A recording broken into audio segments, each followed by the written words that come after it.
Assalamualaikum. Welcome to my YouTube channel. Hope you all are doing good. මේ සැරේ අපේ ගෙදර අපේ ලොකු පුතා නෝම්බි අල්ලනවා.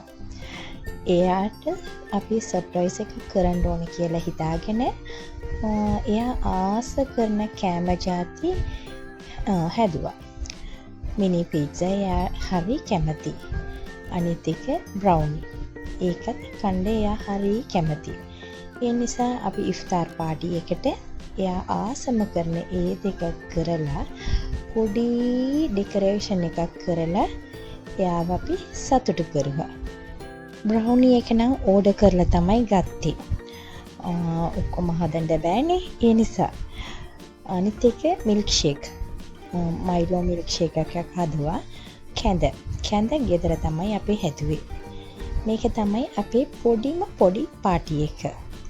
එයා ඇත්තටම එදා සතුටු වුණා. නෝම්බි අරින වෙලාව ආපු ගම ඩේට්ස් ටික කාලා මම එයාට සම්සම් කෝපයක් දුන්නා. ඒකත් දීලා එයා නෝම්බි ඇරුවා.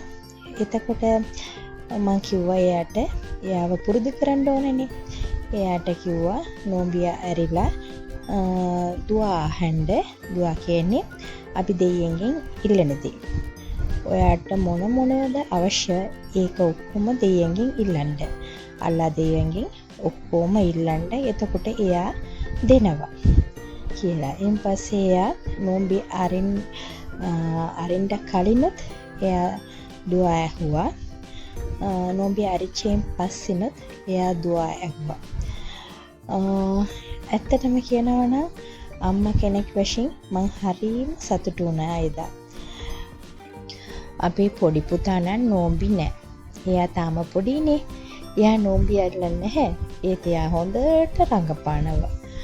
හරියට දුආ අහනවා වගේ ඔක්කොම රඟපාන්නේ.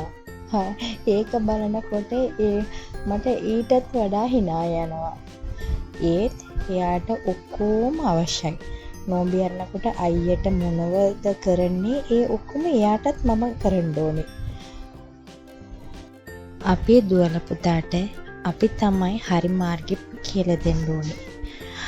අපි කරන දේවල් ඔක්කොම හරියට ඒගොල්ලන්ට කියලා දුන්නොත් ඒගොල්ලන් ඒ ආකාරයෙන්ම කරනවා. ජීවිතය කියන්නේ හරිම සුන්දරයි. ලස්සනයි. ඒ ලස්සනකම සුන්දර අපි දැනගන්න ඕනේ. අපි කොහොමද ආරක්ෂා කරගන්න කියලා. හරිම සතුටින් එදා නෝම්බි අපි ඇරියේ. මේ වගේ සතුට හැමදාම තියෙන්න ඕනේ කියලා අපි ප්‍රාර්ථනා කරමින් අදට මම ගිහින් එන්න. ආයෙත් අනිත් වීඩියෝ එකේ එනතුරු ඕගොල්ලෝ සතුටින් ඉන්න.